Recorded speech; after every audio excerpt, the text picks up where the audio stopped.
Today we shall will finish solids and semiconductors.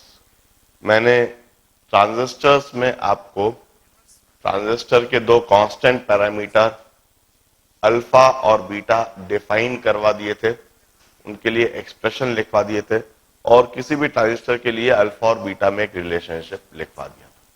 Now any transistor in the circuit is connected in three modes. Transistor को circuit में connect करने के तीन mode होते हैं, common emitter mode, common base mode और common collector mode.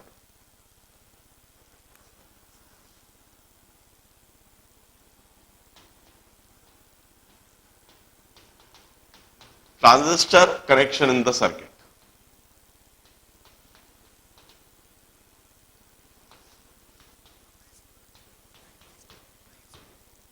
It would be either common emitter. Common emitter का मतलब होता है the emitter is grounded. Common base का मतलब होता है base is grounded और common collector का मतलब होता है collector is grounded. एक तो common emitter mode, here emitter is grounded. The another mode is common base mode.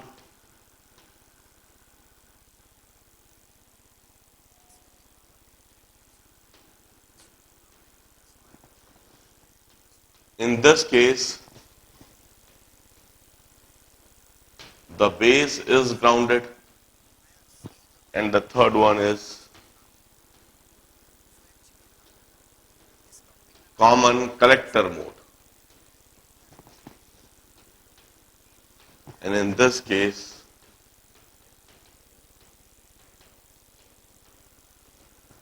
collector is grounded. 90% cases में तो कॉमन एमिटर मोड में ही कनेक्शन करा जाता है, 9% केसेस में कॉमन बेस मोड होता है और कॉमन कलेक्टर मोड तो बहुत रेयरली कुछ ही सर्किट्स में कभी कभी कहीं कहीं कनेक्ट करा जाता है. कॉमन कलेक्टर मोड कहीं नहीं होता है. मैं एक बार तीनों ही मोड के एक बेसिक सर्किटरी बनाता हूं कि किस तरह की सर्किटरी होगी, मतलब कौन सा हाई पोटेंशियल पर कौन सा लो पोटेंशियल पर. यह बात हम पहले ही बता चुके हैं. एमिटर बेस हमेशा फॉरवर्ड बायस होते हैं और बेस कलेक्टर हमेशा रिवर्स बायस होते हैं. देखिए सबसे पहले common emitter mode. Common emitter mode में मैं कहूंगा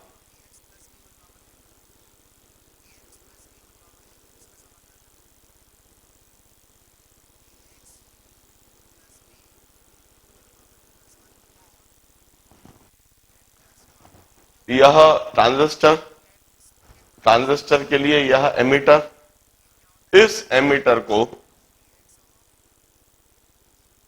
किसी रेजिस्टेंस के थ्रू ग्राउंड से कनेक्ट कर देते. This would be common emitter. आगे का सर्किट कैसा होगा वह भी कंप्लीट करता हूं. ध्यान रहे करंट एमिटर से बाहर ऐसे निकलता है, तो कॉमन बेस में हम जो बेस है इस पर स्लाइड हाई पोटेंशियल दिया जाता है इस तरीके से. इस तरह से बेस एमिटर फॉरवर्ड बायस्ड हो गए और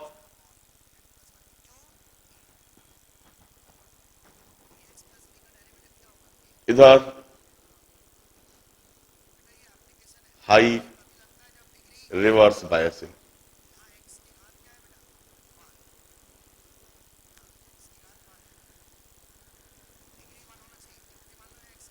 like this, RC, VCC.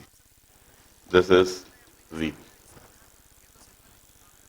This mode of connecting the circuit is termed as common emitter mode, इसमें एमिटर को ग्राउंड कर रखा है। This is CE circuits. Base पर भी एक रेजिस्टेंस जरूर दिखा देते हैं, क्योंकि कुछ ना कुछ रेजिस्टेंस हमेशा होता ही है। This is common emitter mode. इसी तरह से कॉमन बेस मोड में बेस को ग्राउंड करा जाएगा। हम इस तरह से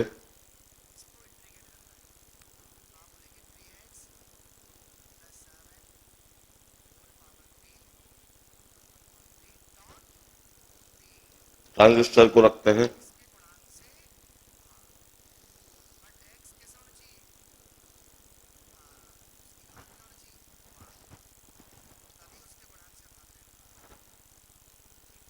बेस को ग्राउंड कर दिया गया है। This is emitter, this is base, this is collector. इधर एमिटर ग्राउंड, इधर बेस ग्राउंड।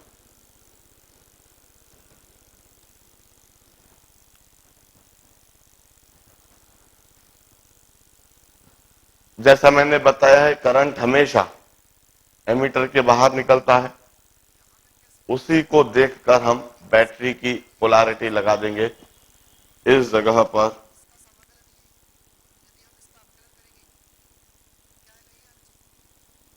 ऐसे यह आर ई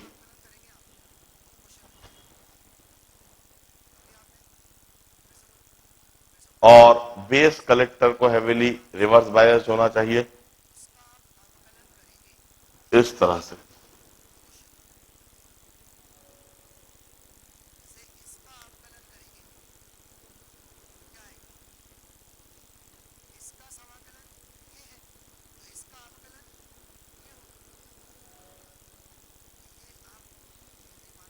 आरसी इस तरह से बेस ग्राउंडेड है, and it's common base circuit C B circuit. और यदि कलेक्टर को ग्राउंडेड कर दिया जाए, बस ये समझिए कि इधर कलेक्टर को हम ग्राउंड करके दिखा देंगे, एमीटर को ट्रांजिस्टर को हम इस तरह से बनाएंगे।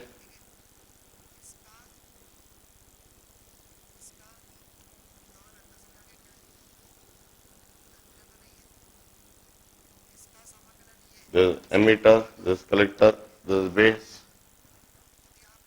कलेक्टर को ग्राउंड कर देंगे।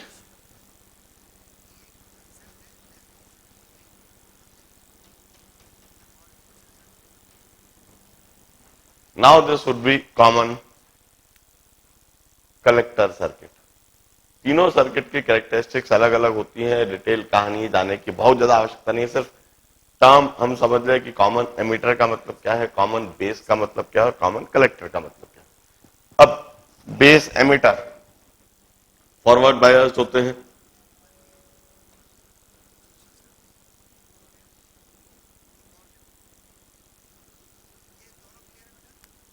like this, with some resistance here, और ये you can say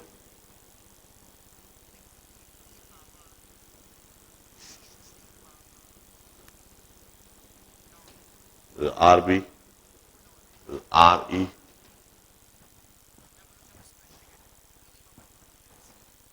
and collector base is forward biased, reverse biased, yeah, like this.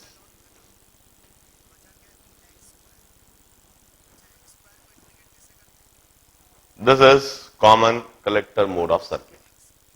इस तरह से ट्रांजिस्टर को तीन तरीके से कनेक्ट करा जाता है।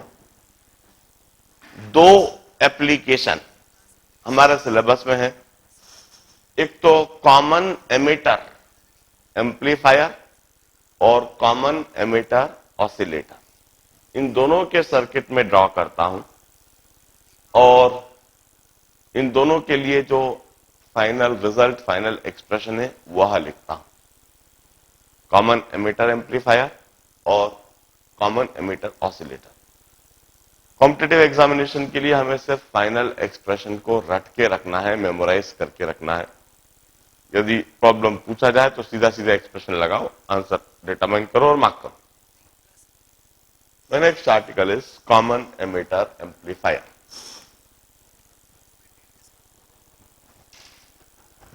देखिए, first of all what do we mean by amplifiers?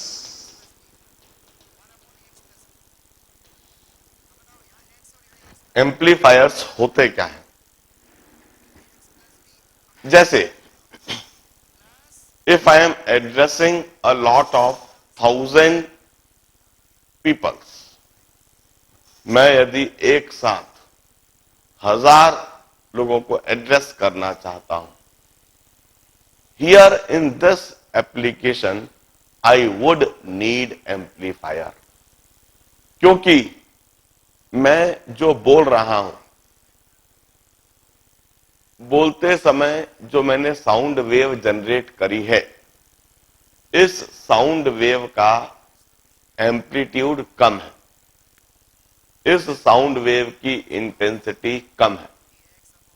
इस तरीके से बोलते हुए मैं 20, 25, 50 या बहुत से बहुत 100 लोगों को तो फिर भी सुना पाऊंगा, मगर यदि 1000 की जनता बैठ जाए सामने, तो उन लोगों को मेरी इसी आवाज के द्वारा अपनी बात सुनाना, बोलना, उनके कानों तक पहुंचाना, उनको समझाना, वह मुश्किल हो जाएगा, असंभव हो जाएगा। इनफैक्ट वहां पर किसी भी तरह से जो मैंने साउंड वेव जनरेट करी है, उसका एम्पलीट्यूड बढ़ाने की आवश्यकता है, उसकी इंटेंसिटी बढ़ाने की आवश्यकता है, उसका डेसिबल लेवल बढ़ाने की आवश्यकता है।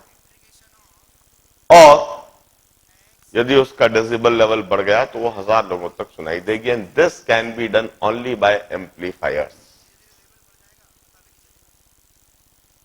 We used to say amplifiers एक एक्सटर्नल सोर्स से पावर ड्रॉ करके वेव के अंदर पावर डाल देते हैं और उसकी एनर्जी को बढ़ा देते हैं। ध्यान रहे, एम्पलीफिकेशन करते समय वेव के पैटर्न में कोई परिवर्तन नहीं आना चाहिए, उसके वेवलेंथ में कोई परिवर्तन नहीं आना चाहिए, उसकी फ्रीक्वेंसी में कोई परिवर्तन नहीं आना चाहिए, उसकी पिच में कोई परिवर्तन नहीं आना चाहिए। एम्पलीफिकेशन करते समय सिर्फ वेव का एम्पलीट्यूड बढ़ जाना चाहिए, इस तरह से वेव की इंटेंसिटी बढ़ जाना चाहिए। This is the usage of amplifiers. In fact आज के समय एम्पलीफायर का इस्तेमाल हर जगह पर होता है, जैसे मोबाइल के टावर्स।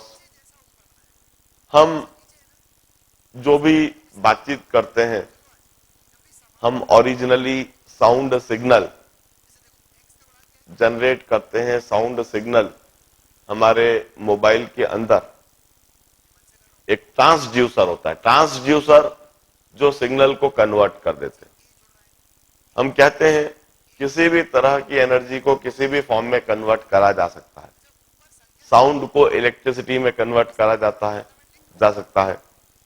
साउंड को मैग्नेटिक सिग्नल्स में कन्वर्ट करा जा सकता है।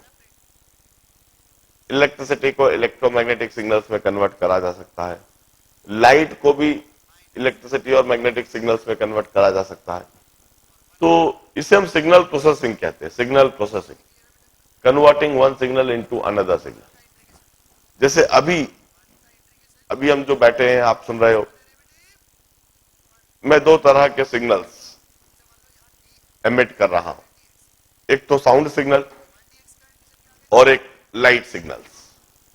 ये दोनों सिग्नल्स दो अलग अलग सेटअप में जा रहे हैं। लाइट सिग्नल्स तो कैमरे में जा रहे हैं, वह कैमरे के द्वारा प्रोसेसिंग हो रहे हैं, इलेक्ट्रिकल सिग्नल्स में कन्वर्ट हो रहे हैं, और वह इलेक्ट्रिकल सिग्नल्स वायर के थ्रू प्रोजेक्टर में जा रही है। प्रोजेक्टर उन सिग्नल्स को दोबारा लाइट सिग्नल्स में कन्वर्ट करके आपके सामने प्रोजेक्ट कर दे रहा है। This signal processor signal processing it's done by transducers कि लाइट सिग्नल्स को इलेक्ट्रिकल सिग्नल्स और इलेक्ट्रिकल सिग्नल्स को फिर लाइट सिग्नल्स। इसी तरह से साउंड सिग्नल, जो मैंने साउंड के सिग्नल्स छोड़े हैं वह पहले इस ट्रांसड्यूसर के द्वारा इलेक्ट्रिकल सिग्नल्स में कन्वर्ट हो रहे हैं। इस वायर के थ्रू वह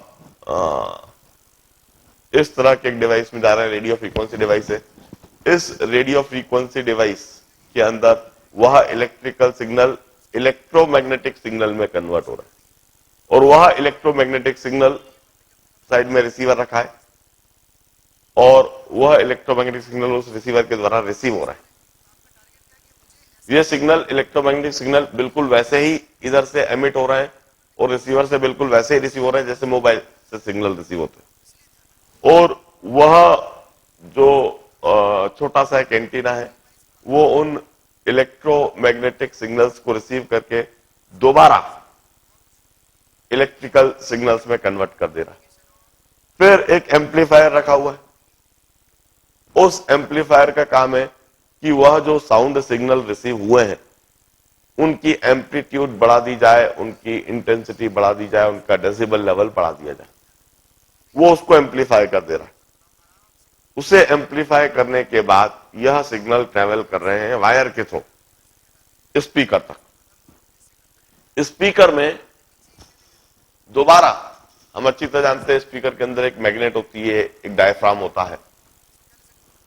उन इलेक्ट्रिकल सिग्नल से वहां पर मैग्नेटिज्म इलेक्ट्रोमैग्नेटिज्म जनरेट हो रहा है और उससे मैकेनिकल डायफ्राम वो वाइब्रेट कर रहा है और दोबारा वह साउंड सिग्नल में कन्वर्ट हो जा रहे हैं और इस तरीके से आप सुन ले रहे हैं। All this is called signal processing. Engineering का एक बहुत बड़ा हिस्सा है। और सिग्नल प्रोसेसिंग में हम यही सीखते हैं कि किसी भी तरह के सिग्नल को किसी भी दूसरे फॉर्म में कैसे कन्वर्ट करें। हीट को कैसे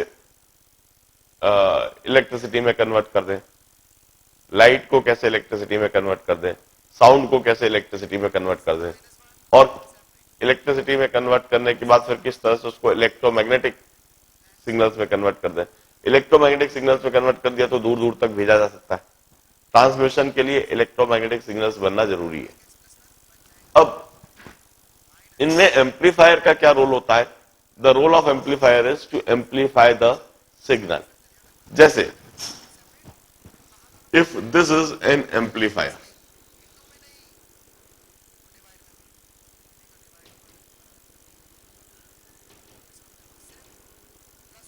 एम्पलीफायर कुछ इनपुट सिग्नल लेता है। Here will have input signal. यह जो इनपुट सिग्नल होंगे यह कम एम्पलीट्यूड वाले सिग्नल होंगे, कुछ साइन सिग्नल। इनका एम्पलीट्यूड कम है, कुछ फ्रीक्वेंसी कुछ वेवलेंथ है। अब एम्पलीफायर किसी एक्सटर्नल सोर्स से पावर सप्लाई लेता है। इधर से यह पावर सप्लाई लेता है। कहीं से इसको एनर्जी तो चाहिए होगी, अपने अंदर से तो एनर्जी डाल नहीं सकता है। Energy is neither created not destroyed. Input signal के पास काफी कम एनर्जी है। इसको उस इनपुट सिग्नल की एनर्जी बढ़ानी है और उसको एम्पलीफाई करना है। तो उस इनपुट सिग्नल की एनर्जी बढ़ाने के लिए कहीं ना कहीं से यह पावर सप्लाई लेता है। जैसे हम एम्पलीफायर को 220 वोल्ट एसी से कनेक्ट करते हैं, एक डब्बा होता है, उसको आपको कहीं ना कहीं से पावर सप्लाई देना ही पड़ता है। यह पावर सप्लाई लेकर फिर यह आउटपुट सिग्नल दे देता है और यह आउटपुट बिल्कुल वैसा का वैसा ही है। बस फर्क यह आ गया कि उसका एम्पलीट्यूड बढ़ गया और इंटेंसिटी बढ़ गई। ध्यान रहे इस वेवलेंथ में फ्रीक्वेंसी में कोई फर्क नहीं आया, सिर्फ एम्पलीट्यूड बढ़ गया। This is output signal. इस तरीके से जो हम कहते हैं intensity is directly proportional to square of amplitude. Intensity is directly proportional to amplitude square. Amplitude के बढ़ जाने से इंटेंसिटी बढ़ जाएगी. इंटेंसिटी का बढ़ जाना मतलब साउंड का डेसिबल लेवल बढ़ जाना, वो आवाज तेज हो जाना, ऊंची हो जाना, अब सभी को सुनाई देगी. This is the task of amplifiers. यह एम्पलीफायर का टास्क होता है. हम कहते हैं एम्पलीफायर में एक तो हम डिफाइन करते हैं इधर कुछ इनपुट करंट होएगा और कुछ इनपुट वोल्टेज होएगा. इनपुट करंट और इनपुट वोल्टेज, और इधर आउटपुट में कुछ आउटपुट करंट होएगा और आउटपुट वोल्टेज होएगा. इनपुट में आप कुछ करंट भेज रहे होगे, वह करंट कुछ मिली एम्पियर्स या माइक्रो एम्पियर्स में होएगा. आउटपुट में कुछ करंट हो रहा होगा, that output current would be a bit higher, कुछ ज्यादा होएगा. हम कहते हैं करंट गेन. हम एक टर्म डिफाइन करते हैं करंट गेन. करंट गेन मतलब करंट कितना बढ़ गया, आपने कितना करंट भेजा और वहां करंट कितना बढ़ गया. जैसे इधर हम अच्छी तरह से जानते हैं एक छोटी सी बैटरी के द्वारा सारा काम हो रहा है, कोई बहुत ज्यादा करंट नहीं है और बैटरी का वोल्टेज भी 1.5 1.7 वोल्ट है, कोई बहुत ज्यादा वोल्टेज भी नहीं है. जो भी काम इधर हम भेज रहे हैं बहुत छोटे से करंट के साथ भेज रहे हैं, बहुत छोटे से वोल्टेज के साथ भेज रहे हैं. करंट गेन इज, जबकि एम्पलीफाई होने के बाद वहां करंट भी बढ़ जा रहा है, वोल्टेज भी बढ़ जा रहा है. Current gain is output current upon the input current. This is termed as current gain. अब voltage gain, we used to define a concept of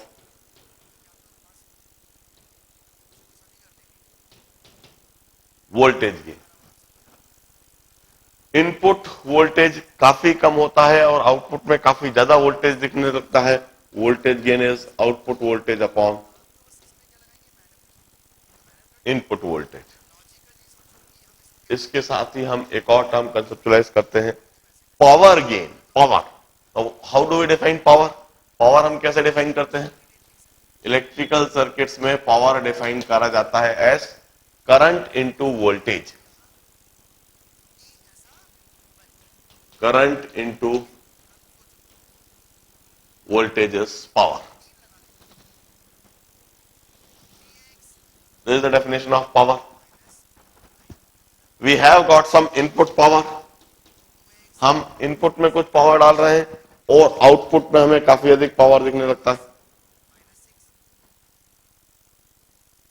हम कहते हैं power gain is output power upon input power. Output power मतलब बाहर जितना power निकल रहा है और आपने अंदर जितना पावर डाला. एम्पलीफायर के बाहर आने वाला पावर अपॉन एम्पलीफायर के अंदर जाने वाला power. It's also defined as, power gain is also defined as current gain into voltage gain. Current gain into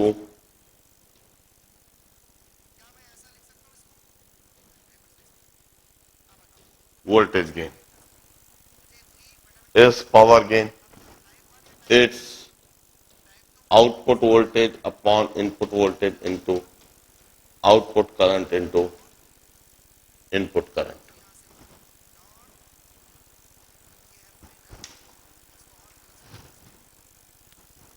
These are the few terms conceptualized for any amplifier. किसी भी amplifier के लिए हम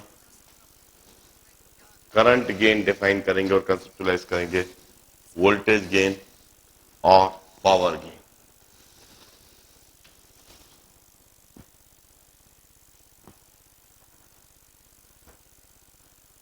अब